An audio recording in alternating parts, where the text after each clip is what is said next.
ikaw, pinagsabihan na kita pero hindi ka nakinig. Dapat nagjajakol ka doon sa kwarto mo. Hindi sa banyo. Alam mo naman may mga hidden camera doon. Pero nang ginawa mo, nagjakol ka pa din. Papala mo. Gago ka. Dapat talaga sa'yo. Teka, hayaan niyo po magpaliwanag sa kanya. Ang pagjajakol po ay pagiging isang tunay na lalaki. Sino nagsabi nun? Ako, hindi ako nagjakol buong buhay ko. Kaya hindi ako nakaranas ng jakol.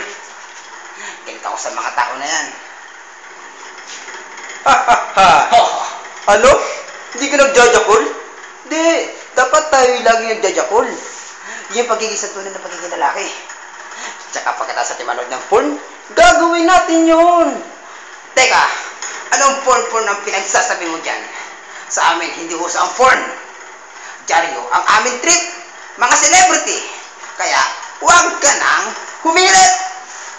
Abay, teka, sino susunod?